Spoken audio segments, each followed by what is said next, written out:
ผู้ฟังกำลังให้เกียรติรับฟังสถานีวิทยุเจียงใหม่มหานคร FM 107.25 เมกะเฮิรตซ์อันดับต่อจากนี้ไปเจิญอู้จ๋ากับเมืองกับดีเจคำเพชรเจ้า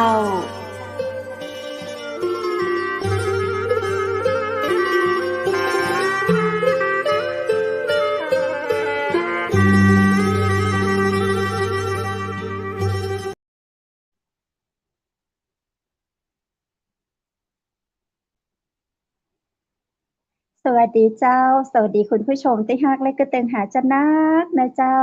ยินดีต้อนรับเข้าสู่รายการอู้จ๋ากับเมืองต่างจังใหม่มหานครแพร่ภาพออกอากาศจากอาคารวังสิงคำอำเภอเมืองจังหวัดเชียงใหม่เจ้าคุณผู้ชมและคุณผู้ฟังเจ้าปีกะปากับข้าเจ้าดีเจคำเพชรเช่นเคยนะเจ้าวันนี้อากาศก็ดีนะเจ้ามีฝนปล่อยๆนะเจ้ากำกะหยุดกำกะตกตามฤดูฝนบ้านเฮานะเจ้ามีความสุขกันดีทั่วหน้านะเจ้าคุณผู้ฟังและคุณผู้ชมเจ้ากินข้าวแรงกันแล้วมาอู้มาจ๋ากับเมืองไปกันนะเจ้าวันนี้ข้าเจ้ามาปะกับคุณผู้ชมและคุณผู้ฟังในวันจันทร์ที่20เดือนมิถุนายน2565เจ้านอกจากข้าเจ้าดีเจคำเพชรมาอู้มาจ๋ากับคุณผู้ฟังแล้วนะเจ้าข้าเจ้าก็มีพิธีกรกู้นะเจ้าเป็นป้าใจบ่าวหล่อจากต่างกรุงเทพมหานครเจ้าวันนี้เดี๋ยวให้เปิ้นมารายงานตัวนะเจ้าว่าวันนี้ต่างกรุงเทพมหานครเป็นจะได้พ้องโปรดิวเซอร์วุฒิวรวุฒิเอี่ยมวิจารณ์สวัสดีเจ้าสวัสดีครับคุณคำเพชรครับวันนี้ก็เป็นวันเปิดวันทำงานวันแรกของกรุงเทพมหานครนะครับผมณปัจจุบันตอนนี้เนี่ยไม่รู้ว่าเดี๋ยวไฟมันจะดับอะไรหรือเปล่าเพราะฟ้ามันแลบแป๊บเหลือเกินครับบริเวณนอกหน้าต่างครับฝนกำลังจะตกฝนกำลังจะมาแต่โชคดีครับถ้าตอนนี้ฝนมาตอนนี้คนกลับบ้านกันหมดแล้วแต่ถ้ามาก่อนหน้านี้ประมาณสัก6 โมงเย็นเนี่ยโอ้โหรถจะติดแบบสาหัสสากันมากครับผมแต่ก็ดีแล้วครับเดี๋ยวตกก็คือให้ตกสักประมาณเนี่ย20 ทุ่มนิดเนี่ยก่อนนอนจะได้นอนหลับสบายเล่นหลับฝันดีเย็นสบายครับผมวันนี้เราปากันวันจันทร์ที่20เดือนมิถุนายน2565เวลามันก็ผ่านไปเว้ยตาดีเจบูเจ้าเผอกรรมเดียวบ่ได้ทัน10 วันก็จะสิ้นเดือนแห่งแล้วเจ้าสิ้นเดือนแล้วนะครับผมแล้วรายงานนิดนึงครับปีแล้วเนาะนี่ครึ่งปีแล้วนะครับผมเราผ่านครึ่งปีแรกมาแล้วนะเมื่อวันที่16 มิถุนายนเนี่ยเป็นวันครึ่งปีพอดีนะครับเจ้าแล้วเผลอแป๊บเดียวดูเลยครับไม่กี่วันสลากดิจิตอลนะครับผมหมดรวดเดียวภายในยังไม่ได้ซื้อเลยยังไม่ได้ซื้อเลยยังไม่ตันขึ้นได้เลยเจ้าใช่หมดแล้วแต่เห็นว่าทางกองสลากเขากำลังจะเพิ่มอยู่ครับคงวัน2 วันนี้ผมว่าเพิ่มเถอะครับเพราะว่าถ้าถามผมว่าเพิ่มยอดขายก็ต้องเพิ่มยอดรางวัลตัวมันก็เจ้าคงเป็นรางวัลเดิมอะครับผมแต่หมายถึงว่าอย่างที่บอกที่คนชอบเนี่ยคือคุณสามารถซื้อเลขอะไรก็ได้นะในสลากดิจิตอลและในราคา80 บาทด้วยไม่ได้แพงกว่านี้แล้วก็ไม่ร้อนด้วย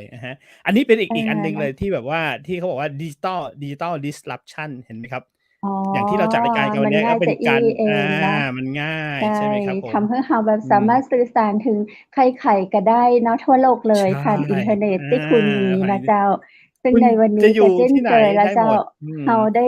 มีโอกาสเจอกับคุณผู้หญิงนะเจ้าจากต่างจังหวัดแม่ฮ่องสอนแต่ข้าเจ้าวันแน่ใจว่าวันนี้ท่านจะอยู่อู้จ๋ากับเฮานี่ท่านที่จังหวัดแม่ฮ่องสอนหรือว่าจังหวัดใดเนาะก็เดี๋ยวจะขอเชิญเปิ้ลเข้ามารายงานตัวนะเจ้าในวันนี้นั้นเราได้รับเกียรติจากคุณนันทิยาวงวานิชเจ้าท่านเป็น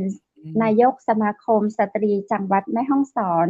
องค์กรสมาชิกสภาสตรีแห่งชาติในพระบรมราชินูปถัมภ์ร่วมกับประธานมูลนิธิอาสาพัฒนาแม่ฮ่องสอนตัวนะเจ้าซึ่งวันนี้ท่านจะมาอู้จ๋ากับเฮาใน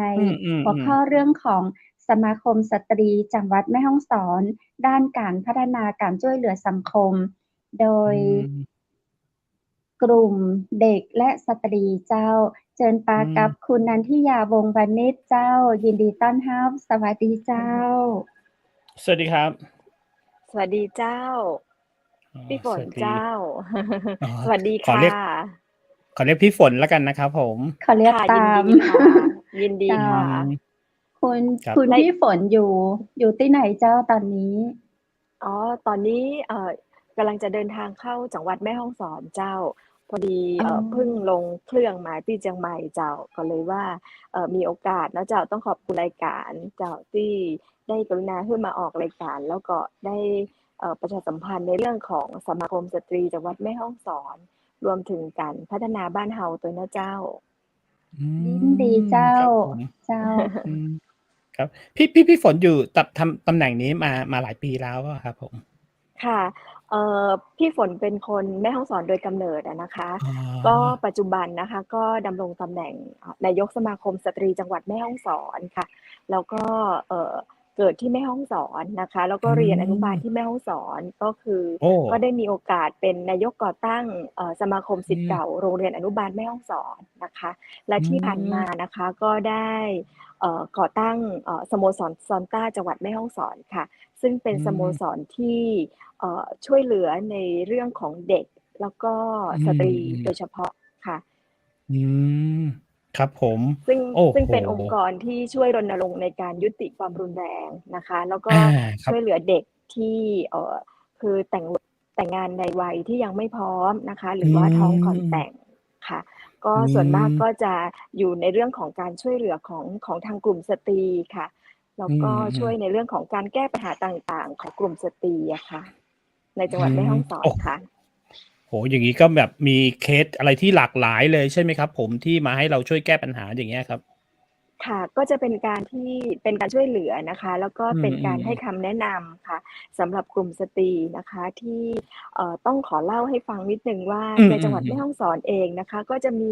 ความพิเศษนะคะหอืลาย ม ๆ ๆ มากกว่าที่อื่น เนื่องจากว่าครับ อย่างทางดีเจคุณน้องเพชรนะคะ ก็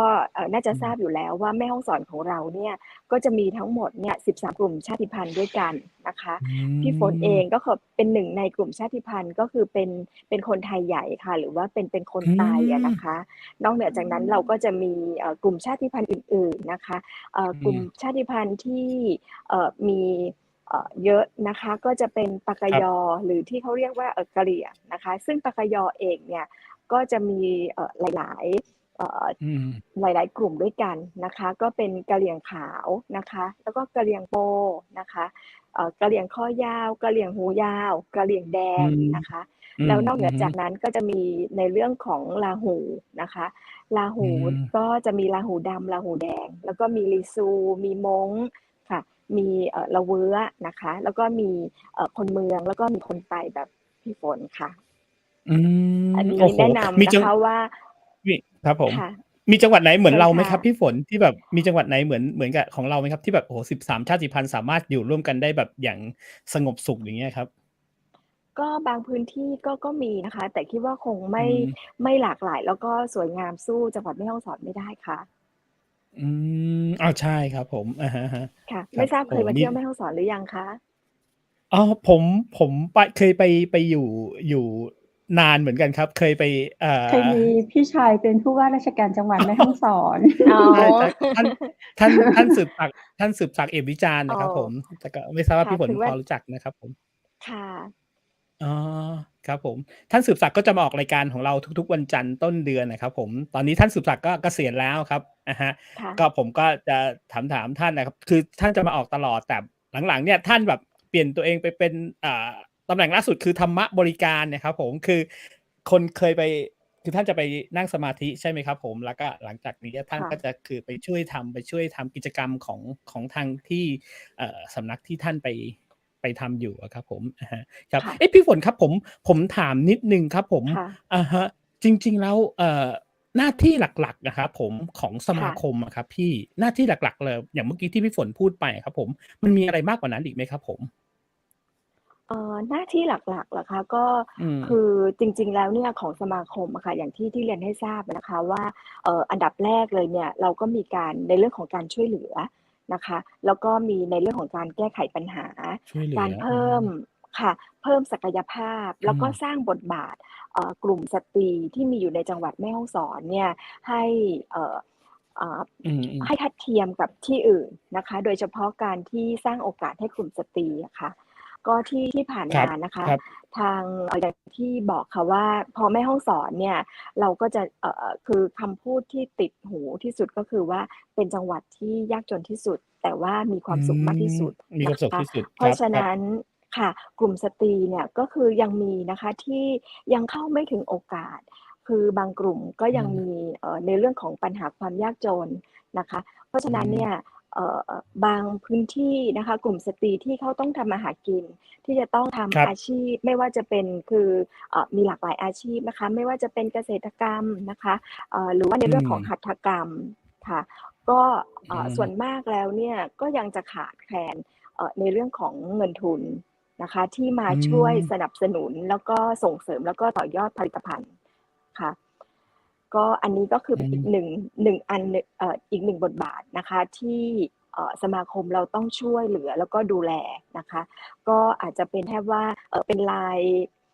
ยหลังคาเรือนลายครอบครัวนะคะซึ่งสมาคมเราก็อยู่กันแบบพี่แบบน้องนะคะก็จะรู้จักกันทุกคน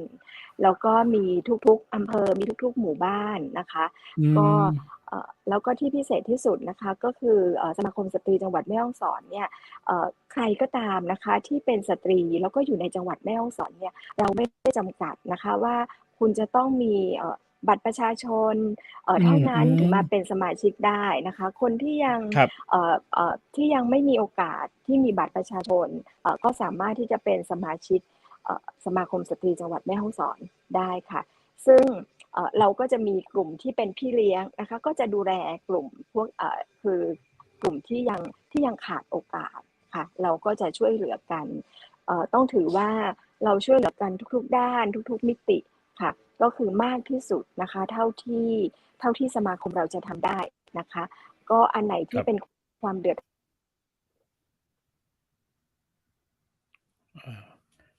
เดี๋ยวนะครับสงสัยคือพี่ฝนตอนนี้น่าจะมีคนโทรเข้ามาพี่ฝนแล้วมั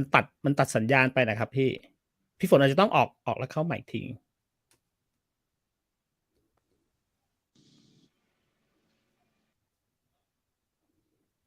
เหมาะกับการเป็นนายกสมาคมแต่เลยนะเจ้าดีเจบูเจ้าครับผมคือแบบเป็นเสียงความเป็นแม่หญิงเนาะคนเหนือหรือว่าสตรีได้แบบสมบทบาทเสียงก็ม่วนเจ้าแล้วก็เรื่องของงานเนาะคนได้คล่องแคล่วแบบ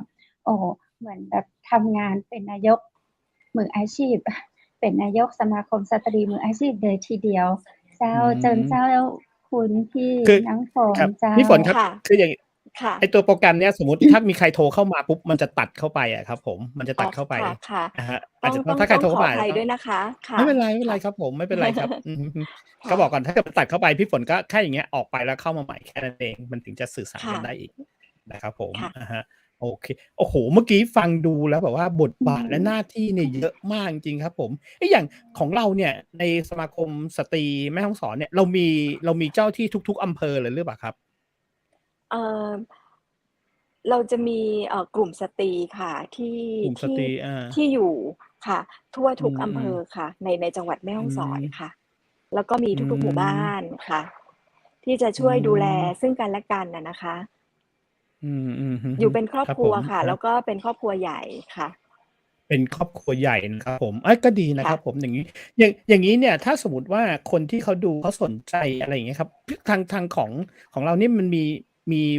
เพจหรือเป็นเว็บไซต์หรืออะไรที่ติดต่ออย่างนี้ได้ไหมครับถ้าเกิดสมมติว่าเขาสนใจอยากที่จะเข้ามาร่วมด้วยเป็นเพจหรือไงครับมีสองช่องทางนะคะช่องทางแรกก็คือจะเป็นในส่วนของเว็บไซต์สมาคมสตรีจังหวัดแม่ฮ่องสอนอันที่สองนะคะก็จะเข้าถึงง่ายค่ะก็จะเป็นของ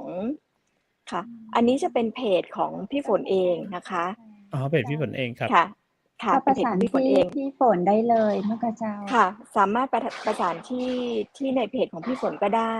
หรือว่าเป็นเพจของสมาคมสตรีจังหวัดแม่ฮ่องสอนก็ได้ค่ะพี่ฝนเจ้าอยากให้พี่ฝนพูดถึงในเรื่องของสมาคมสตรีจังหวัดแม่ฮ่องสอนเนี่ยเจ้าในความเป็นไปเป็นมาได้ยังมาจะใดอะเจ้าค่ะก็เริ่ม อันนี้เราพูดภาษาไทยเนาะค่ะ ได้หมดเลยครับภาษาไทยก็ได้ภาษาอังกฤษก็ได้ไทยครับก็ได้เจ้า ค่ะค่ะอ๋อเจ้าในเริ่มต้นนะคะก็ของทางพี่ฝนเองนะคะก็อยู่ที่กรุงเทพนะคะแล้วก็ได้มีโอกาสนะคะเป็นเขาเรียกว่าเป็นเริ่มต้นนะคะก็เป็นกรรมการนะคะในฝ่ายวิชาการของสภาสตรีแห่งชาติค่ะน่าจะประมาณคือประมาณ7 ปีที่แล้วนะคะซึ่งสภาสตรีแห่งชาติเนี่ยก็คือเป็นองค์กรที่ช่วยเหลือนะคะสตรีนะคะซึ่งพอหลังจากที่เราได้มีโอกาสเข้าไปตรงจุดนั้นนะคะก็ท่านประธานเองเนี่ยก็ถือว่าเป็นไอดอลนะคะทำให้เราเนี่ยก็คือมามองกลับไปว่าเราเป็นคนจังหวัดแม่ฮ่องสอนนะคะซึ่งแม่ฮ่องสอนเองเนี่ยก็เป็นบ้านเกิดของเราค่ะเราก็เลยมีแนวความคิดว่าในขณะเดียวกันเนี่ยสมาคมสตรีจังหวัดแม่ฮ่องสอนของเราเนี่ยก็ยังไม่ได้มีขึ้นนะคะเราก็มองถึงในเรื่องของความช่วยเหลือเป็นหลักค่ะว่าเราจะช่วยเหลือสตรีของแม่ฮ่องสอนของเรายังไงนะคะก็เลยทำให้เกิดการรวมตัวกันขึ้นนะคะก็ตั้งสมาคมค่ะหลังจากที่เราตั้งสมาคมนะคะเราก็ได้ทำกิจกรรมต่างๆนะคะไม่ว่าจะเป็นในเรื่องของการลงแต่ละหมู่บ้านแต่ละอำเภอนะคะก็ช่วยเหลือสตรีนะคะหลังจากนั้นเนี่ยเราก็ได้เข้าไปมีโอกาสนะคะเป็นองค์กรสมาชิกของสภาสตรีแห่งชาตินะคะก็ได้รับพอหลังจากที่เราเข้าในองค์กรเป็นองค์กรสมาชิกหรือที่เรียกว่าภาคีเครือข่ายของสภาสตรีแห่งชาตินะคะซึ่งพี่ฝนเองเนี่ยก็มีหน้าที่นะคะก็คือเป็นกรรมการบริหารด้วยนะคะแล้วที่ผ่านมาก็ได้มีโอกาสลงก็ในสภาสตรีเขาก็จะมีการเลือกตั้งค่ะก็ได้รับการเลือกตั้งเป็นกรรมการอำนวยการนะคะซึ่งสมัยนี้ก็คือเป็นสมัยที่27แต่ว่าเป็นกรรมการบริหารที่สมัยที่26ค่ะก็เกิดมาจากการที่เรามองเห็นนะคะการขาดหลายๆโอกาสของคนบ้านเราโดยเฉพาะกลุ่มสตรีค่ะก็เลยทำให้เราเนี่ยคืออยากจะก่อตั้งสมาคมขึ้นมาค่ะอย่างนี้ผมเข้าใจถูกไหมครับจริงๆแล้วสมาคมสตรีเนี่ยยังตอนนี้ยังไม่ได้มีทุกจังหวัดใช่ไหมครับตอนนี้มีเกือบทุกจังหวัดค่ะเพราะว่าเกือบทุกจังหวัดแล้วใช่ค่ะมี200 กว่าองค์กรนะคะที่เป็นองค์กรภาคีเครือข่ายของสภาสตรีจังหวัดโทษค่ะสภาสตรีแห่งชาติค่ะครับคือบางจังหวัดอาจจะมีมากกว่า1ใช่ค่ะเลยทำให้มีจำนวนถึง200 กว่าค่ะใช่ค่ะอย่างเช่นกรุงเทพจังหวัดใหญ่ๆนะคะเขาก็จะมีหลายองค์กรที่เข้ามาเป็นองค์กรสมาชิกค่ะครับผมแล้วอย่างนี้ผมถามนิดนึงอย่างเรื่องอาชีพอะครับพี่ฝนเรื่องอาชีพเนี่ยเรื่องอาชีพของที่เราไปสนับสนุนนะครับเรื่องอาชีพครับนอกจากอาชีพดั้งเดิมของทางแม่ฮ่องสอนที่ทำแล้วเนี่ยเรามีการแบบนำเสนออาชีพใหม่ๆไหมครับเพราะว่าอย่างยุคสมัยมันเปลี่ยนไปครับตอนนี้เป็นยุคแบบดิจิตอลบ้างแล้วอย่างเงี้ยครับเราได้มีการนำเสนออาชีพใหม่ๆให้กับทางสตรีที่แม่ฮ่องสอนหรือเปล่าครับคือจริงๆในเรื่องของอาชีพใหม่ๆนะคะพี่มองว่าเป็นการต่อยอดของเดิมที่เขาทำอยู่แต่ว่าเราก็จะมาเพิ่มในเรื่องของความเข้าสมัยนะคะหรือว่าความเป็นโมเดิร์นมากขึ้นค่ะแล้วก็เหมือนกับให้อัปทูเดตอะค่ะว่าตอนนี้เนี่ยเป็นยังไงบ้างอะไรอย่างเงี้ยค่ะอย่างสมมุติว่าแม่ฮ่องสอนเนี่ยคือถ้าเราได้มีการสนับสนุนนะคะเพราะว่ามีกลุ่มสตรีที่เขาทำในเรื่องของการพวกเย็บปักถักร้อยหัตถกรรมทำในเรื่องของผ้าที่เป็นเขาเรียกนะคะผ้าชนเผ่าหรือผ้าพื้นเมือง ผ้าคพื้รับ นเมืองของเขาค่ะ อืซึ่งม อ อื ย่า อง ฮึ ที่บอกค่ะว่าจังหวัดแม่ฮ่องสอนเองเนี่ยเราจะไม่เหมือนภาคอีสาน เพราะภาคอีสานเขาจะมีผ้าไหมที่สวยงามใช่ไหมคะ ครับ แต่ว่าแม่ ค ฮ ร่ัองสอนบผม เองเนี่ยเขาก็จะมีความเป็นเอกลักษณ์อัตลักษณ์ในเรื่องของชุดชาติพันธุ์ของเขา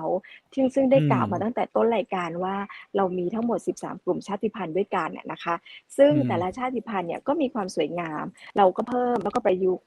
ให้มัน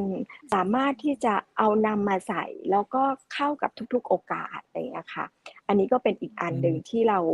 ส่งเสริมแล้วก็ต่อยอดอะนะคะ โดยที่ผลิตภัณฑ์ต่างๆ เหล่านี้สมัยก่อนก็ไม่รู้จะนำไปจำหน่ายที่ไหน แต่ว่าปัจจุอืบันเนี่ยม เราก็อย่างเช่นงาน OTOP ที่ผ่านมาอืค่ะ ม ๆ เราก็ได้มีการคือทางกรมพัฒนาชุมชนอะนะคะ เขาก็ได้มีการจัดกลุ่มสตรีเนี่ยเข้าไปขายหมายถึงว่านำสินค้าไปจำหน่ายที่ อืม OTOP ที่เมืองทองธานีค่ะ ซึ่งปีหนึ่อืงก็จะมี ม 3 หนนะคะ ที่ผ่านมาอะฮก็จะเป็น ะ OTOP Mid Year ค่ะ อืม อืม เอ๊ย ที่ ใช่ดไหมีครับ ที่เขาบอกเลย ว่า ล่าสุดเนี่ย OTOP ของแม่ฮ่องสอนเนี่ยขายดีกว่าทุก ๆ จังหวัดเลยใช่ไหมครับ? ก็ค่ะ เห็น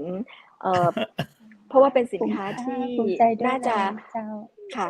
น่าจะเป็นเอกลักษณ์อะนะคะ แล้วก็โดยอืเฉพาะม ถ้าพูดถึงถั่วก็คงจะเป็นถั่วลายเสือ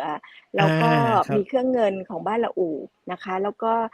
การจักสานต่าง ๆ ก็คือจะเป็นของบ้านเลโคะค่ะ อือ๋อ ม เจ้า อือฮึ พี่ฝโอ้โฮ นเจ้า สมาคมสตรีจังหวัดแม่ฮ่องสอนที่พี่ฝนเข้าไปดูแล เข้าไปทำอย่างที่พี่ฝนเล่ามา ทำมาเมินหรือยังเจ้า? กี่ปีแล้วเจ้า? เมินแล้วเจ้า เอ่อ น่าจะ เอ่อ คือจริง ๆ ในแง่ของการช่วยเหลือสังคมนะเจ้า อย่างที่บอกว่าหลังจากที่ได้มีโอกาสแต่งงานกับสามีเนี่ย เราก็มีโอกาสที่จะทำงาน อันดับแรกเลยเนี่ยก็คือสมาคมของแม่บ้านทหารบกนะเจ้า ที่เราได้มีโอกาอืสเข้าไปช่วยเหลืม อสังคมเจ้า หลังจากนั้นเนี่ยก็ได้เข้ามาสภาสตรีแห่งชาติก่อนนะเจ้า ก็น่าจะสักครับ ประมาณเกือบ 7-8 ปีเจ้า สำหรับในส่วอืนของสมาคมม สตรีจังหวัดแม่ฮ่องสอนนี่ก็ 4-5 ปีแล้วเจ้า อืม พี่ฝน อือฮึ ๆ ครับ 7-8 ปี แล้วก็ 4-5 ปีที่พี่ฝนเข้าไปทำร่วมกับสตรีในจังหวัดแม่ฮ่องสอน พี่ฝนประทับใจอย่างที่สุดเจ้า? เอ่อ ความประทับใจนะเจ้า คือจริง ๆ การที่เราได้มีโอกาสช่วยเหลือสังคมนะเจ้า โดยเฉพาะโดยกลุ่มสตรีเนี่ยมันเป็นความประทับใจที่ ที่จะใดอะ เวลา เราทำไปแล้วเราจะบ่รู้สึกอิดเลยนะเจ้า ถึงแม้ว่าอืบางพื้นที่ม ของจังหวัดแม่ฮ่องสอนเนี่ย ออยื่างเช่น ม ถ้าเกิดแต่กี้ที่เราเห็นรูป เพราะว่าแม่ฮ่องสอนเนี่ยเป็นเมืองที่หนาวเนาะ แล้วก็ทุก ๆ อปีืเนี่ยม เราก็จะมีโครงการก็คือว่าปันรักห่มดอยเจ้า อันนี้อก็ืคือว่าม เอาผ้าห่มเป็นเนจี่ะย ใดแต่เจ้า? ว่าเจ้าเอาไปแจก คือแม่ฮ่องสอนก็เป็นดอยเนาะเจ้า เราก็นครัำบ ผ้าห่มเนี่ยก็คือเอาไปแจกชาวบ้าน โดยบ่ใช่ว่าเฉพาะสตรี หรือว่าเฉพาะละอ่อนนะเจ้า เราก็คือเอาฮื้อครับ ทุก ๆ ครัวเรือนจ้ะ ซึ่งอ๋การมอบปันอ รักห่มดอย หรือว่าการมอบผ้าห่มเนี่ย ตั้งแต่เราเปิดสอมืาคมม ขึ้นมา ก็ได้มีโอกาสเจ้า ก็คือไปแจกทุกปีเจ้า เพราะฉะนั้นเนี่ยพอเริ่มหนาวแล้วเนี่ยเราก็เริ่มจะแจกผ้าห่มทุกๆปีอืนะเจ้า เพราะฉะนั้นอม ย่างที่บอกว่ามันประทับใจที่ไหนเนี่ยคือมันเป็นส่วนหนึ่งในชีวิตเรานะเจ้า ทุก ๆ อย่างที่เราได้ทำไปเนี่ยมัน แล้วก็สายตา แล้วก็รอยยิ้ม แล้วก็การต้อนรับอืที่อบอุ่นขม องชาวบ้านนะเจ้า ก็ทำให้อืเราเนี่ม ยมีกำลังใจขึ้นนะเจ้า มีแรงมากขึ้นกว่าเดิม เพราะฉะนั้นอืคือม กูอย่างที่ได้รับนะเจ้า แล้อืวก็ที่ถ่ายทม อดออกไปเนี่ยมันเพิ่ม เพิ่นฮ้องหยังก่อ เพิ่นบอกว่ามันเพิ่มพลังบวกให้เราเนาะเจ้า ครับ ครับ เจ้า อือฮึ ครับ อือฮึ พครีั่บ ฝนพอดีแอบ อยากจะอา เสริม ครับ เติมเชิญเลยครับ ในด้านไหแหมเจ้า นอกจากคือเราประทับใจแล้ว ในส่วนเยอะเลยเวลาเราไปนะเจ้า แล้วก็ได้ความสุขตอบแทนมา แล้วก็ส่วนไหนที่พี่ฝนคิดว่ายังต้องไปเสริมเติม?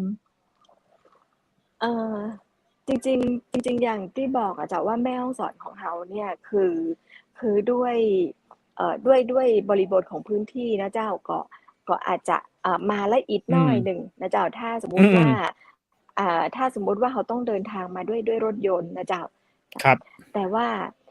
ถ้ามาทางเครื่องบินก็จะสะดวกขึ้นแต่ว่าความงดงามต่างๆในหรือว่าประสบการณ์ต่างๆในการเดินทางก็จะแตกต่างกันไปเนาะเจ้าก็แล้วแต่ว่าไลฟ์สไตล์ก็อยากจะแม่ฮ่องสอนก็มีอย่างแหมนักนะเจ้าที่เราจะต้องมาช่วยกันนะเจ้าโดยเฉพาะจริงๆแล้วแม่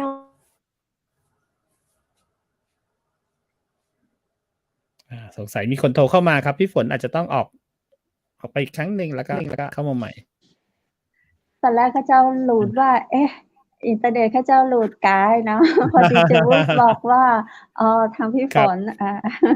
เจ้าอย่างเดี๋ยวเปิ้ลก็คงเข้ามาใหม่เนาะน่าฟังน่าติดตามนะเจ้าเมื่อกี้เปิ้ลมีโครงการที่น่าติดตามมากเลยดีเจวุฒิเจ้าปั่นอย่างก็โฮมดอยเนาะปั่นลักโฮมดอยปั่นลักโฮมดอยเจ้าจะได้ถือโอกาสประชาสัมพันธ์ตัวเนาะเจ้าเผื่อว่าหนาวนี้เจ้าจะได้เข้ามาให้ความอบอุ่นกับพี่น้องบนดอยตัวกันเจ้าครับพอดีผมไม่แอบเห็นโครงการนี้เป็นยังไงอ่ะเจ้าที่จะพูดขอเห็นน้อยนึงก็สนใจว่าร่วมโครงการนะเจ้าเพิ่นจะสามารถร่วมได้จะได้เจ้าสามารถที่จะแจ้งเข้ามาที่เพจของสมาคมสตรีแม่ฮ่องสอนก็ได้เจ้าหรือว่าจะเข้ามาที่เพจFacebook ของพี่ฝนนะเจ้าฝนนันทิยาวงศ์วานิชเจ้าจะมีในช่วงฤดูหนาวปีนี้ได้กำหนดวันที่เดือนหรือยังเจ้าจริงๆปีนี้ถ้าเริ่มหนาวเลยเราก็จะเริ่มแจกเลยเจ้าก็จะเอาจากที่หนาวก่อนนะเจ้าอย่างเช่นในเมืองถึงแม้จะอยู่แม่ฮ่องสอนเหมือนกันแต่ว่าก็จะหนาวจ้ากว่าบนดอยเจ้าหรือว่าแม้แต่ตอนนี้เองเนี่ยคือบนดอยถ้าฝนตกก็หนาวเจ้าคิดว่าน่าจะสักประมาณต้นหนาวเนี่ยเจ้าก็จะเริ่มลงไปแจกผ้าห่มเจ้าครับพูดถึงโครงการหนึ่งพอดี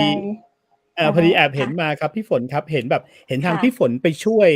ประยุกต์มากผมชอบโครงการนี้มากที่เราไปติดตั้งโซลาร์เซลล์ให้เขาในเรื่องของช่วยเกษตรกรนะครับพี่ฝนช่วยอธิบายให้ฟังหน่อยครับเราคิดยังไงเราแบบเราทำยังไงเราติดโซลาร์เซลล์ให้เขาแล้วให้เขาช่วยทางด้านเครื่องสูบน้ำใช่ไหมครับหรือว่าอะไรครับพี่ค่ะใช่ค่ะโครงการนี้ก็คือหลังจากที่ได้ลงพื้นที่นะคะเราก็จริงๆแล้วคือปัญหานี้มีค่อนข้างเยอะนะคะในแต่ละพื้นที่จังหวัดแม่ฮ่องสอนแต่ว่าจังหวะและโอกาสนะคะแล้วก็เราได้มีโอกาสติดตั้งก่อนที่บ้านกรุงไม้สักค่ะปัญหาก็คือว่าจากเดิมค่ะในพื้นที่ของหมู่บ้านเนี่ยเขาก็จะมีแทงน้ำอยู่แล้วเพียงแต่ว่าคือน้ำเนี่ยมันต้องสูบขึ้นมาค่ะซึ่งทางเราเนี่ยค่ะเราก็ได้ไปทำการติดตั้งพอหลังจากที่คือระบบนี้คือทำงานใช่ไหมคะน้ำก็สามารถที่จะมาใช้ในเรื่องของอุปโภคบริโภคนะคะก็จะช่วยบรรเทาความเดือดร้อนได้ในระดับหนึ่งค่ะที่ทางชาวบ้านนะคะกำลังประสบปัญหาค่ะแล้วก็อีกโครงการหนึ่งก็คือในเรื่องของขออนุญาตเล่าให้ฟังนะคะก็ที่เป็นอ่างเก็บน้ำนะคะในโครงการพระราชดำริก็คือที่ห้วยโป่งค่ะอันนี้อีกอันหนึ่งคือทางเราก็ทางกลุ่มสตรีนะคะก็ได้มีการแจ้งมาว่าคือน้ำในโครงการนะคะมันไม่สามารถที่จะไหลออกได้นะคะเราก็ทำหน้าที่ที่จะไปช่วยประสานงานให้ตรงจุดที่อ่างเก็บน้ำตรงนั้นเนี่ยสามารถที่จะใช้ได้อะไรเงี้ยค่ะเพราะบางครั้งบางทีเนี่ยคืออย่างที่บอกอะค่ะว่าบางครั้งเนี่ยอาจจะเป็นเรื่องใหญ่ของในพื้นที่นั้นๆแต่ว่าในแง่ของเราก็คือได้รับการช่วยเหลือคือจากองค์กรต่างๆนะคะอย่างเช่นทำให้การดำเนินการหรือว่าการทำในการช่วยเหลือต่างๆเนี่ยมันง่ายขึ้นแล้วก็ลื่นไหลมากขึ้นค่ะอันนี้เองเนี่ยเราก็ได้รับความร่วมมือจากเขาเรียกว่าเป็นพันธมิตรนะคะก็ในส่วนของอีกกลุ่มหนึ่งก็คือเป็นมูลนิธิอาสาร่วมพัฒนาแม่ฮ่องสอนนะคะแล้วเราก็จะมีพันธมิตรอีกหลายๆฝ่ายที่เขาที่เขาเรียกอยู่ในเฉพาะทางนะคะก็คือเอ็กซ์เพิร์ทในเรื่องของตัวโซลาร์เซลล์ก็ได้มีการเข้ามาให้ความช่วยเหลือแล้วก็จับมือกันแล้วก็ช่วยเหลือชาวบ้านด้วยกันนะคะ ซึ่งตัวนี้ก็ได้ติดตั้งไปเรียบร้อยค่ะหลังจากที่เราได้รับแจ้งเข้ามาค่ะครับอันนี้จะเป็นหมายถึงที่กรุงไม้สักนี่จะเป็นนำร่องหรือเปล่าครับแล้วแบบหลายที่ก็จะติดแบบนี้หรือเปล่าครับใช่ค่ะอันนี้ก็คือจะเป็นนำร่องเพราะว่าคือพื้นที่ที่เราไปทำเนี่ยอย่างที่บอกค่ะบางพื้นที่เนี่ยเราไม่สามารถที่เข้าไปลงเครื่องได้เนื่องจากว่าติดปัญหาในเรื่องของไม่ได้เป็นพื้นที่ที่สามารถทำได้อะค่ะอาจจะติดในข้อกำหนดในเรื่องของป่าไม้อะนะคะค่ะเราก็เลยมาสตาร์ตอัพที่ตรงหมู่บ้านกรุงไม้สักอะค่ะซึ่งองค์ประกอบค่อนข้างที่จะครบนะคะที่เราจะสามารถที่จะดำเนินการแล้วก็ติดตั้งได้เลยอะค่ะแล้วเขาก็ตอนนี้ก็คือใช้งานได้ปกติแล้วใช่ไหมครับพี่ใช้งานตามปกติได้เลยใช่ค่ะใช้ได้ใช้ได้ปกติค่ะค่ะโอ้เยี่ยมมากเลยครับผมครับพี่ผมเห็นน้ำฝนมีโครงการอื่นหมายตามเจ้าเชิญเลยครับพี่เชิญเจ้ามีโครงการอื่นไหมครับไม่เชิญครับคุณคำเพชรครับพี่น้ำฝนมีโครงการอื่นที่คุณคำเพชรถามไหมครับก็โครงการก็คงอีกโครงการหนึ่งก็คือว่านำเขาเรียกอะไรนะคะคือนำผู้ป่วยโควิดกลับบ้านเกิดค่ะอ๋อเหรอครับผมช่วงหมายถึงยังไงครับพี่ที่โควิดฮอตค่ะช่วงแรกเลยเนี่ยถ้าเราจำได้เนี่ยคือคนจะติดโควิดเยอะมากใช่ไหมคะแต่ว่าไม่สามารถที่จะเข้าถึงการบริการของทางภาครัฐได้ค่ะพี่เองเนี่ยคือด้วยความที่ห่วงว่าอย่างที่บอกอะค่ะว่ากลุ่มสตรีหรือว่าคนบ้านเดียวกันเนาะที่อยู่ที่กรุงเทพหรือว่าอยู่แต่ละจุดเนี่ยคือเขาก็แจ้งเข้ามาทางเพจนะคะเริ่มต้นก็คือติดโควิดอยู่แต่ในห้องแล้วก็ไม่สามารถที่จะเหมือนกับเข้าไม่ถึงเลยค่ะพอเราได้รับแจ้งมาเยอะๆทำให้เราเกิดโครงการต่างๆอันนี้ขึ้นก็คือว่าพี่ฝนนำคนที่ติดโควิดเนี่ยกลับบ้านเกิดนะคะแต่ว่าการที่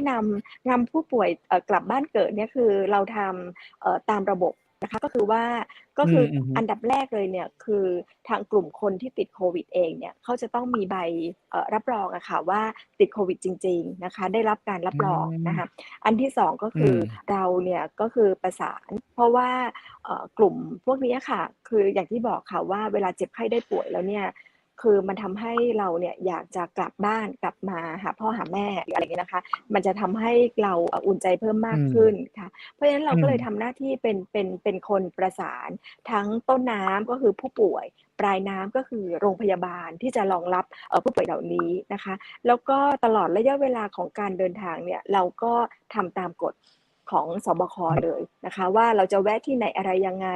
มีการส่งตัวตั้งแต่ต้นนะคะว่าใครร่วมเดินทางกับเราแล้วก็หมายเลขรถทะเบียนไหนอะค่ะแล้วก็อยู่ในขั้นตอนนะคะที่มาตรการควบคุมนะคะแล้วก็ประสานกับทางปลายทางค่ะแล้วก็นัดวันกันนะคะที่จะต้องมารับผู้ป่วยค่ะแล้วก็ช่วยแก้ปัญหาในเรื่องของความแออัดค่ะก็เมื่อกี้คุยในเรื่องของโควิดเนาะก็คือประสานงานให้ทุกอำเภอในจังหวัดแม่ฮ่องสอนเลยเมื่อกี้เจ้าทั้ง7อำเภอเลยเจ้าใน7อำเภอเลยเจ้าสมมุติว่าผู้ป่วยเนี่ยก็คือสมมุติว่าป่วยอยู่ที่ชลบุรีพี่ก็จะเอารถตู้ที่ดีไซน์พิเศษแยกแอร์คนขับกับคนต่างหลังเนาะก็คือป้องกันให้เรียบร้อยเจ้าก็จะไปฮับแต่ละที่ว่าฮับชลบุรีฮับราชบุรีฮับที่ไหนเนี่ยเจ้าแล้วก็เอามาส่งที่โรงพยาบาลเจ้าแล้วก็ระหว่างทางเขาก็จะมีจุดที่เขาประสานกับทางสาธารณสุขนะเจ้าว่าสามารถที่จะแวะได้ที่ไหนได้พ้องเนี่ยเจ้าอันนั้นช่วงแต่โครงการนี้ตอนก็มีคนกลับมาเยอะไหมครับพี่ได้หมายถึงมีคนกลับมาเยอะไหมครับที่ติดโควิดมีคนกลับมาเยอะค่ะปัญหาก็คือว่าระบบการขนส่งต่างๆเนี่ยอย่างที่เป็นโควิดแรกๆเนี่ยเครื่องบินก็ไม่มีถูกไหมคะรถเมล์ก็ไม่มีคือรถทัวร์ก็ไม่มีคือไม่รู้จะเดินทางกลับมายังไงคะเราก็เลยเกิดไอเดียตรงนี้ขึ้นค่ะก็นำผู้ป่วยกลับค่ะก็น่าจะคือผู้ป่วยที่กลับคือมาจากที่อื่นแล้วก็มารักษาที่แม่ฮ่องสอนนะคะก็น่าจะสักประมาณ100จำไม่ได้ตัวเลขนะคะ100อัพอะค่ะ100-200ประมาณนี้ค่ะ ก็ได้รับการร่วมมือกับทางศูนย์ฮอตไลน์โควิดของแม่ฮ่องสอนเป็นอย่างดีค่ะก็ถือว่าเราช่วยกันทางสาธารณสุขเองเนี่ยบางทีถ้าเราต้องไปรอระบบของคือเขาก็มีนะคะระบบที่นำผู้ป่วยกลับบ้านแต่ว่าด้วยปริมาณคนที่ติดเยอะค่ะเราก็เป็นส่วนหนึ่งที่ช่วยแบ่งเบาค่ะในตรงจุดนี้ค่ะโดยเฉพาะที่บ้านเราก็ช่วยเอากลับมาที่บ้านเราอะไรอย่างเงี้ยค่ะก็ถือว่าค่ะครับผมงาน ดีด้านสาธารณสุขเป็นโครงการที่ดีครับของสมาคมสตรีตัวยเมื่อเจ้าหลักๆของสตรีนี้เรื่องผลเรามีหน้าที่อย่างพ้องเจ้าหลักๆของสตรีจังหวัดแม่ฮ่องสอนที่ทำเป็นสมาคมเนี่ยเจ้าจริงๆอย่างที่บอกว่าคำว่าสตรีเนาะขออนุญาตนะคะก็คือว่าจริงๆแล้วเนี่ยคือพอเราพูดถึงนึกถึงสตรีแล้วเนี่ยค่ะก็อย่างที่บอกอะค่ะว่าเราจะมีวันสตรีไทยก็คือวันที่1 สิงหานะคะซึ่งจะมีผ้าพันปีหลวงนะคะที่ท่านเป็นองค์อุปการของสภาสตรีแห่งชาตินะคะซึ่งพระองค์ท่านนะคะก็คือได้บัญญัติไว้เนาะว่าสตรีของเราเนี่ยมีหน้าที่อะไรบ้างนะคะหน้าที่หลักๆของสตรีนะคะที่กลุ่มสตรีเราต้องมีก็คือ1ก็คือการเป็นแม่นะคะแม่ก็คือให้ความรักความอบอุ่นในครอบครัวเนาะอันที่2ก็คือในเรื่องของความเป็นแม่บ้านนะคะแม่บ้านก็คือดูแลครอบครัวดูแลสามีนะคะอันที่3ก็คือคำว่าแม่อันนี้นะคะก็คือเป็นคนที่จะต้องคืออนุรักษ์รักษาวัฒนธรรมนะคะแล้วก็คือเหมือนกับสืบทอดให้รุ่นลูกรุ่นหลานนะคะได้ดำรงไว้นะคะอันที่4ก็คือว่าต้องหมั่นให้คือพัฒนาตัวเองอะค่ะก็ต้องมีการอัปเดตนะคะในเรื่องของความรู้ความสามารถอยู่ตลอดเวลานะคะอันนี้ก็คือเป็นข้อบัตรที่พระองค์ท่านนะคะได้พระราชทานว่าสตรีไทยของเราเนี่ยมีหน้าที่ทั้งหมด4อย่างด้วยกันนะคะจากทั้งหมดสิ่งต่างๆเหล่านี้เนี่ยเราก็นำมานะคะพัฒนาแล้วก็มาต่อยอดแล้วก็มาใช้กับในองค์กรของเรานะคะซึ่งแต่ละสมาคมแต่ละองค์กรเนี่ยก็จะมีบทบาทหน้าที่ต่างๆกันไปนะคะแต่ว่าความเป็นแม่ฮ่องสอนนะคะคือถ้าเราจะมาจำกัดแค่ว่าหน้าที่ของเราเท่านี้เนี่ย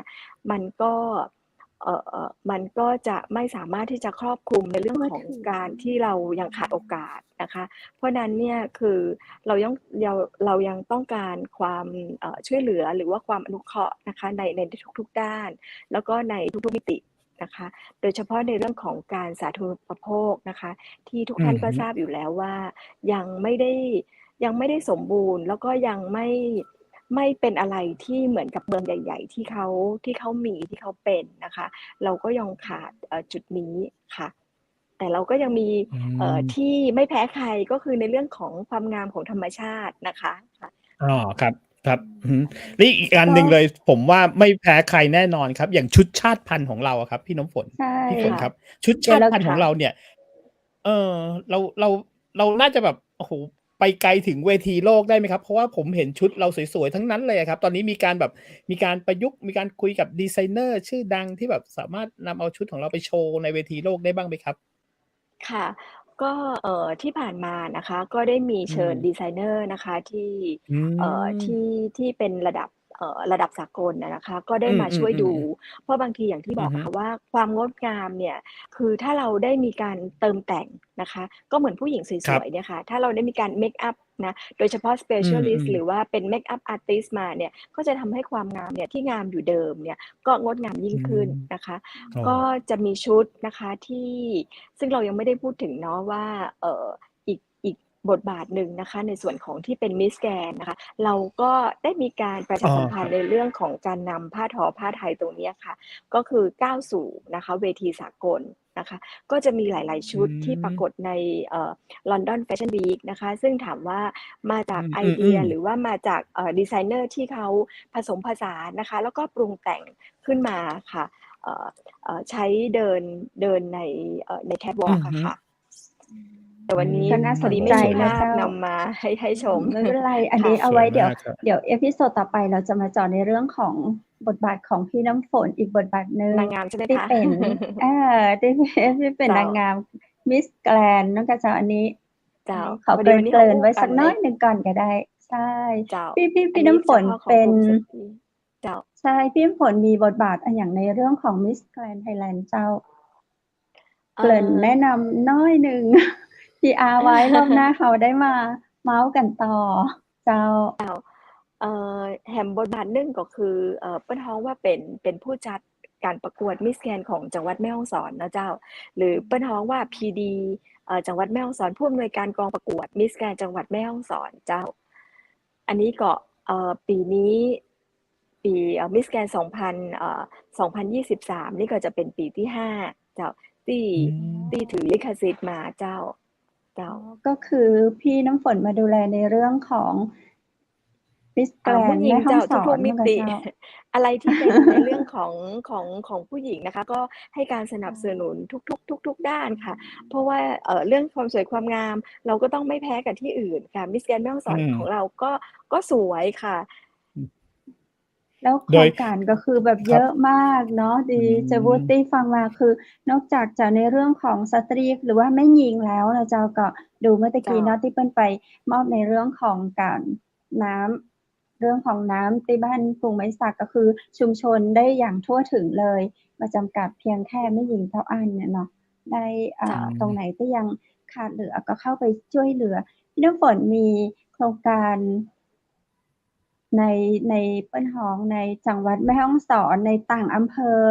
หมู่บ้านที่ไกลๆแหมก็เจ้า ต่อจากนี้อะเจ้า ต่อจากนี้ เจ้า ส่วนมากก็เวลาที่ลงพื้นที่เนี่ยที่ไกลๆอะค่ะ ฝนก็จะลงในช่วงที่ไม่ใช่ฤดูฝนค่ะ เพราะว่าถ้าเป็นฤดูฝนเนี่ย การเดินทางค่อนข้างที่จะลำบากนิดหนึ่งนะคะ ก็ได้มีโอกาสที่ไปช่วยเหลือค่ะเด็กๆค่ะ โดยเฉพาะตามโรงเรียนต่างๆค่ะ เราก็ได้มีการคือมีหลายๆโครงการอะนะคะ ก็คือมีปันน้องนะคะ ปันน้ำใจให้น้องค่ะ อันนี้ก็คือเป็นอีกหนึ่งโครงการนะคะ แล้วก็ในเรื่องของทุนการศึกษานะคะ ที่เราได้มอบให้กับเด็กๆค่ะ ก็ที่ผ่านมาเนี่ย ก็ส่วนมากก็จะมีเป็นช่วงฤดูนะคะ ก่อนเปิดเทอมเนี่ย เราก็จะมีมอบการศึกษาให้กับเด็กๆค่ะ ทีนี้ถ้ามีโอกาสนะคะ ก็ขออนุญาตเชิญทั้งดีเจน้องเพชร แล้วก็ดีเจวุฒินะคะ ไปร่วมลงพื้นที่ด้วยกัน อาจจะออนแอร์เป็นแบบว่าเป็น outside นะคะ ก็จะได้เห็นอีกภาพบรรยากาศหนึ่งค่ะ ใช่ สดๆกันนี่เนาะเจ้า เลยถามไว้ล่วงหน้าเลยไง เผื่อเราจะได้แบบแพลนไปกับเขาได้ ค่ะ ก็จะมีหลายๆอย่างที่เราสนับสนุนนะคะ ก็ไม่ใช่เฉพาะว่าในเรื่องของหัตถกรรมอย่างเดียวนะคะ ก็ที่ผ่านมาก็เราได้มีการแจกลูกหมูค่ะ ให้กับกลุ่มสตรีนะคะ อันนี้ก็จะเป็นอีกอันหนึ่งที่ทำให้เกิดรายได้นะคะ ค่อนข้างจะรายได้ดีนะคะ ก็ที่แม่ฮ่องสอนเนี่ย รู้สึกเขาจะนิยมเลี้ยงหมูดำนะคะ ซึ่งราคาเนี่ยจะแพงกว่าหมูปกติ แล้วก็อร่อยกว่าค่ะ เลี้ยงหมูเลี้ยงไก่อะไรอย่างเงี้ยค่ะ คือกลุ่มสตรีเราจะมีหลายอาชีพด้วยกันนะคะ แล้วก็จะมีในเรื่องของเป็นสแน็ค อย่างเช่นถั่วค่ะ ถั่วลายเสือนะคะ แล้วก็ถั่วซ่อนลายนะคะ แล้วที่ OTOP ที่ผ่านมาค่ะ ก็จะมีอีกถั่วหนึ่ง ซึ่งจะเป็นถั่วที่เขาเรียกถั่วมันม่วงค่ะ อร่อยมากค่ะ ก็ยังเพิ่งจะเป็นเริ่มต้นนะคะ ก็ได้มีโอกาสไปชิม จะเป็นร้านของทางพี่พานะคะ ที่อยู่ในตัวเมืองแม่ฮ่องสอนค่ะ ก็จะเป็นสีม่วงๆค่ะ เหมือนมันม่วงญี่ปุ่นเลยค่ะ อันนี้อร่อย แล้วความหนึบมันก็จะเยอะค่ะ ยังไม่เคยได้ชิมใช่ไหมคะค่ะ แล้วก็มีน้ำผึ้งนะคะ ซึ่งน้ำผึ้งป่า น้ำผึ้งแท้ๆค่ะ เอามาเป็นแบบเขาเรียกอะไรเป็นลังมาเลยอะไรอย่างเงี้ยค่ะ อันนี้ก็จะคือในเรื่องของสายเฮลตี้ค่ะ มีขนมงาค่ะ ก็จะมีค่ะ มีถ้าเรื่องเป็นโหมดของเรื่องของอาหารค่ะ ตรงนี้เราก็เข้าไปให้การช่วยเหลือในการที่จะนำไปจำหน่ายที่เมืองทองธานีนะคะเจ้า ที่เราโอ้ไว้ก็คือสินค้าจากแม่ฮ่องสอนวันนี้เราเอาไปตัวหมดเลยส่วนมากก็อย่างที่บอกนะเจ้าว่าสินค้าของจังหวัดแม่ฮ่องสอนเนี่ยก็จะมีในเรื่องของผ้าทอผ้าไทยผ้าที่เป็นอัตลักษณ์นะเจ้าของกลุ่มชาติพันธุ์อันที่2ก็เป็นในเรื่องของการจักสานที่เราไปนำเสนอนะเจ้าแล้วก็จะมีในเรื่องของเครื่องเงินแล้วก็จะมีในเรื่องของคือเป็นประเภทที่เป็นอาหารเจ้าแล้วก็อันนี้เรายังบ่รวมในเรื่องของที่จะต้องไปโปรโมทในเรื่องของที่พักที่กินที่แอลเจ้าคือมีหลายอย่างเจ้าครับก็เข้าไปทุกมิติแต่เลยนะเนี่ยเจ้าครับพี่ฝนครับในบทบาทหน้าที่ในบทบาทหน้าที่ของนายกสมาคมเนี่ยก็ส่วนหนึ่งนะอันนี้ถามอีกบทบาทหนึ่งครับคือท่านนายพลเข้าใจใช่ไหมครับเห็นเราทำงานหนักขนาดนี้ครับผมหรือว่าท่านนายพลเป็นอะไรนะเมื่อกี้บอกว่าแอบถามครับเป็นแม่บ้านทหารบกอันนี้ก็แห่งบทบาทหนึ่งคือเป็นอยู่ในสมาคมมั้งค่ะเจ้าสมาคมแม่บ้านทหารบกเดี๋ยววันหน้าจะต้องมาเจาะลึกในเรื่องของแม่บ้านทหารบกแล้วก็อย่างก็เจ้ามิสแกรนด์เนาะอีกหลายพาร์ทเจ้าขออนุญาตตอบดีเจวุฒิก่อนเนาะค่ะก็ถือว่าเป็นคนที่ต้องบอกว่าเราโชคดีมากๆนะคะที่มีสามีแล้วก็ลูกเข้าใจนะคะแล้วเราก็คือเวลาไปไหนเนี่ยถ้าเกิดเห็นเนี่ยคือก็จะไปด้วยกัน3คนพ่อแม่ลูกค่ะเวลาเราทำกิจกรรมอะค่ะก็ทำให้แบบคือมันรู้สึกแบบเขาเรียกอะไรคะมันเป็นงานครอบครัวเหมือนเราอบอุ่นค่ะแล้วคือไปไหนไปด้วยกันด้วยแล้วก็เราได้ทำอะไรเพื่อคนอื่นอะไรอย่างเงี้ยค่ะแต่ในขณะเดียวกันเนี่ยครอบครัวเราก็คือเราทำร่วมกันอะไรอย่างเงี้ยค่ะเขาเข้าใจค่ะไม่ได้มีเข้าใจเลยครับเพราะว่าเดินทางไปแบบแต่ละที่เนี่ยผมเห็นนี่แบบโอ้โหแต่ละที่นี่แม่ฮ่องสอนนี่ต้องบอกว่าเราเป็นจังหวัดที่ไม่เหมือนคนอื่นจริงๆเนอะการเดินทางแต่ละที่เนี่ยต่างอำเภอเนี่ยแล้วนอกจากเดินทางไกลแล้วเนี่ยถนนหนทางสนุกมากครับผมเชิญเลยครับพี่ไว้ค่ะว่าที่ค่ะแล้วก็จะมีบุ๊กมาร์กกันแล้วก็ถือว่าเราเป็นการไปเที่ยวในครอบครัวด้วยอะไรอย่างเงี้ยค่ะเวลาเราไปเที่ยวเราก็ไปรับฟังปัญหาแล้วก็เราก็พอรับฟังอย่างเดียวเนี่ยคือมันก็ไม่ได้ใช่ไหมคะเราก็ต้องช่วยเหลือแล้วก็ทำในสิ่งที่เขาร้องขอเนี่ยคือทำให้ฝันเขาเป็นจริงด้วยเลยค่ะแต่ก็ทำตนสุดความสามารถของเรานะคะถึงแม้ว่าคือความสามารถเรามีเท่านี้เราก็จะไม่หยุดนะคะเราก็จะเหมือนที่โซลาร์เซลล์เราก็จะไปถามเพื่อนๆหรือว่าคนรู้จักหรืออะไรอย่างเงี้ยค่ะว่ามาช่วยตรงนี้ไหมก็คือเหมือนเป็นการเป็นคนที่เชื่อมโยงให้กับสิ่งต่างๆที่เขาต้องการความช่วยเหลือนี้ให้สำเร็จขึ้นอะไรอย่างเงี้ยค่ะแล้วพอเราทำสำเร็จ1อย่าง2อย่าง3อย่างก็จะมีเข้ามาเรื่อยๆเลยค่ะมันก็เลยไม่ได้หยุดค่ะแต่เราก็มีความสุขนะคะแฮปปี้ค่ะที่ต้องบอกว่าคือเราเป็นคนแม่ฮ่องสอนนะคือเรารักอะไรที่เป็นแม่ฮ่องสอนเนี่ยคือเราทำเพื่อบ้านเกิดของเราเวลาไปไหนเนี่ยก็จะบอกอยู่เลยบอกทุกครั้งค่ะว่าเป็นคนแม่ฮ่องสอนเคยไปเที่ยวแล้วหรือยังอะไรอย่างเงี้ยค่ะอยากให้คนมาเที่ยวแม่ฮ่องสอนเยอะๆค่ะโอ้โหก็เป็นจังหวัดที่น่าเที่ยวจริงๆนะครับบทบาทเยอะมากๆเลยเจ้าเนาะนายกหญิงเป็นนายกหญิงต้องของนายกหญิงแหละนอกจากบทบาทของความเป็นนายกหญิงเนาะมีบทบาทเป็นแม่บ้านทหารบกแล้วก็อย่างก็ผู้จัดมิสแกรนด์จังหวัดแม่ฮ่องสอนมีอย่างแหมก็เจ้ามีอย่างแหมก็เจ้าก็บทบาทความเป็นแม่นี่นะชัดเจนที่สุดด้วยนะครับผมนะค่ะอาจจะเป็นเพราะว่าช่วงก็คือตอนนี้ลูกสาวจบแล้วด้วยค่ะก็เลยทำให้เราเนี่ยมีเวลาช่วยเหลือค่ะช่วยเหลือสังคมชุมชนแต่เลยน้องเขาก็ชอบเลยนะครับผมชอบค่ะแล้วก็รักแม่ฮ่องสอนมากค่ะเหมือนกันค่ะก็จะเราก็จะกลับค่ะคุณพ่อน้องเป็นคนจังหวัดกรุงเทพค่ะแต่ตอนนี้ท่านนายพลก็มาอยู่ที่แม่ฮ่องสอนด้วยเลยใช่ไหมครับผมค่ะส่วนมากก็จะไปมาแล้วก็ลูกสาวก็ตอนนี้เขาก็เรียนออนไลน์เรียนต่อปริญญาโทอะไรอย่างเงี้ยค่ะก็ไม่ต้องเข้ามหาวิทยาลัยอะไรเงี้ยเพียงแต่ว่าตรงไหนที่มีสัญญาณอินเทอร์เน็ตก็สามารถที่จะเข้าเรียนได้อะไรอย่างเงี้ยค่ะทำให้เราก็มีเวลาค่ะอยู่ด้วยกันเนาะอบอุ่นมากเลยอยู่ด้วยกันไปด้วยกันน่าจะได้มีแบบว่าท่านนายพลมาออกรายการตัวน้อง ลูกค่ะ ยิ ลู น ก ดี สา เจ้ ว ยิน ลู ดี ก เจ้ สาวแม่กะเจ้ามาออกรายการต เจ้า วยเนาะ ให้น้องมาคุยนิดด้วยเนาะ โอ้โฮ วันนี้ ครถัึบ งช่วงสุดท้ายของรายการแล้วเจ้า พี่น้ำฝน นายกหญิงคนส เจ ว้ า ของเราเจ้า ท่านอยา ข กฝอบคุณ าก เจ หยั ้า งถึงคุณผู้ชม คุณผู้ฟัง เชิญเจ้า เจ้า ก็อยากจะ ทุกลมหายใจคือแม่ฮ่องสอนนะเจ้า ก็อยาอืกจะฝากม คุ โอ ณ ้ ผูโ้ชมฮ นะเจ้า ไปแอวแม่ฮ่องสอนนะเจ้า เพราะว่า ทุกครั้งที่ท่านไปแอวแม่ฮ่องสอนเนี่ย ถือว่าเป็นการช่วยเศรษฐกิจของจังหวัดแม่ฮ่องสอนเจ้า แค่ท่านไปกิน ไปแอว ไป แล้วก็ช่วยประชาสัมพันธ์บอกต่อนะเจ้า ก็ทำให้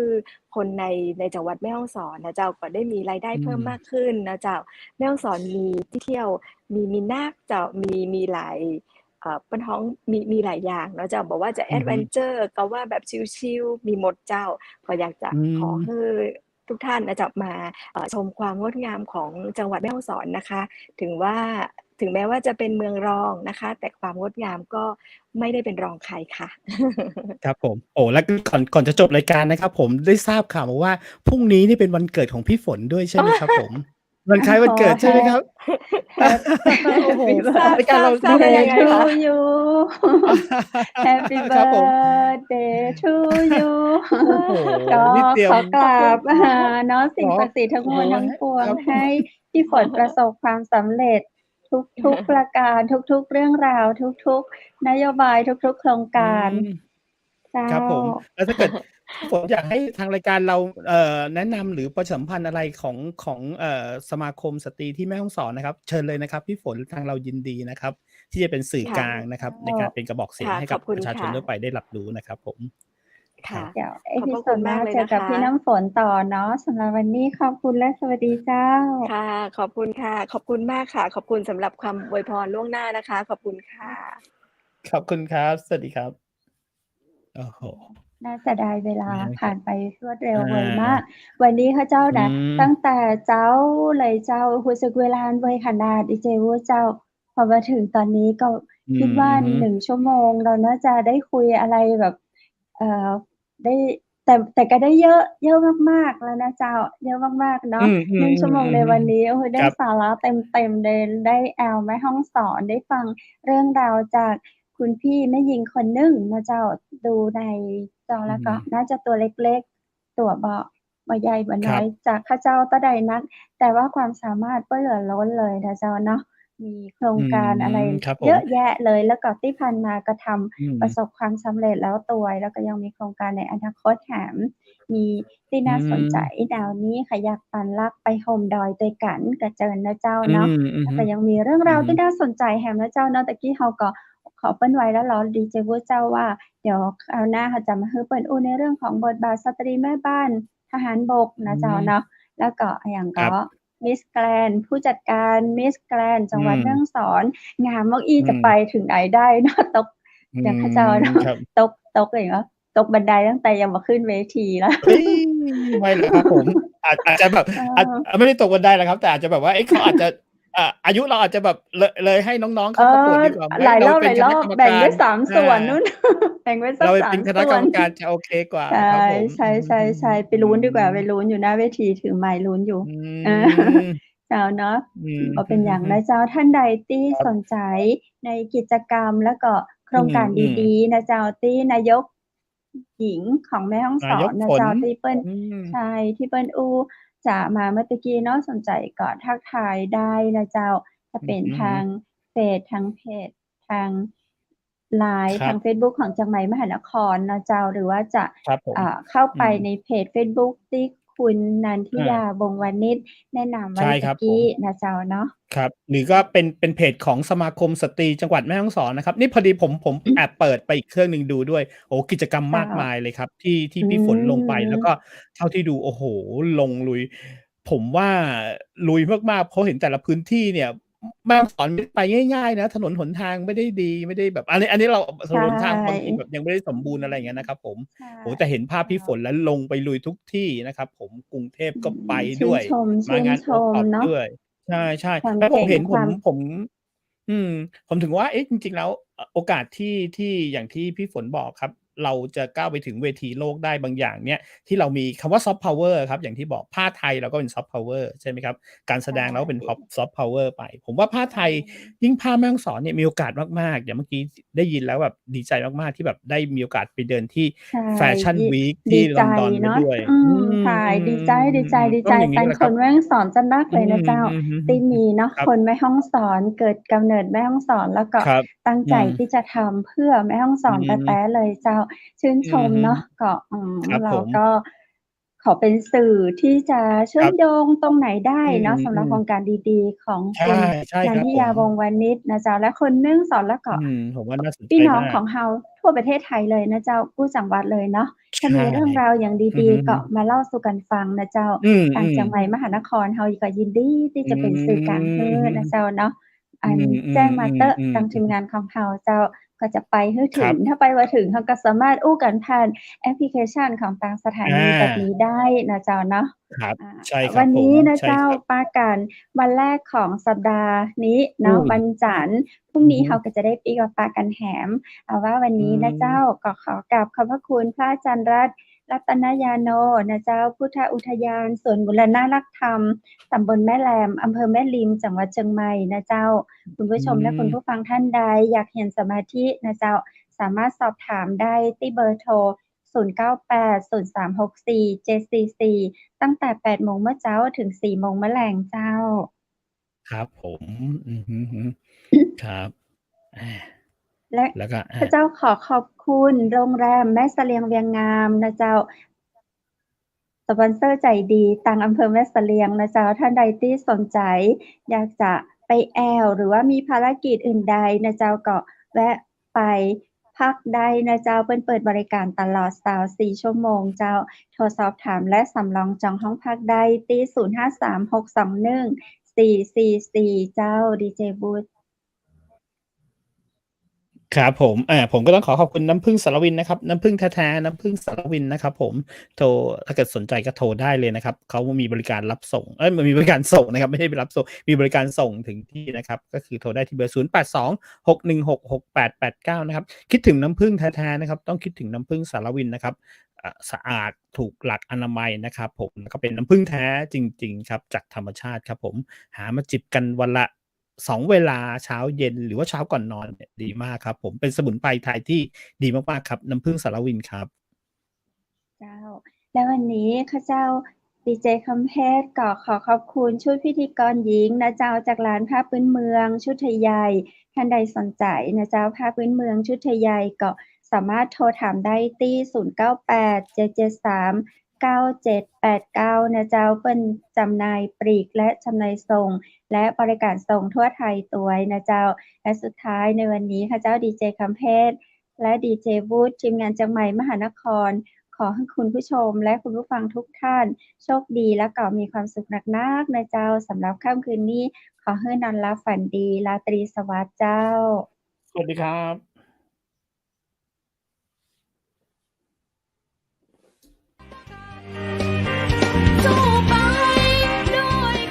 สถานีวิทยุเจียงใหม่มหานคร 107.25 เมกะเฮิรตซ์ขอแสดงความห่วงใยและเป็นกำลังใจให้ทุกท่านในช่วงการระบาดของโรคโควิด -19 ในครั้งนี้เพื่อลดความเสี่ยงควรสวมหน้ากากอนามัยทุกครั้งล้างมือเป็นประจำขอให้อยู่ที่บ้านให้นักที่สุดด้วยความปรารถนาดีจากหมู่เฮาเจ้าเจียงใหม่มหานครสนับสนุนโดยกาแฟโกแมคคอฟฟี่และโรงแรมแม่เสรียงเวียงงามโทร053-621-444และ081-595-2883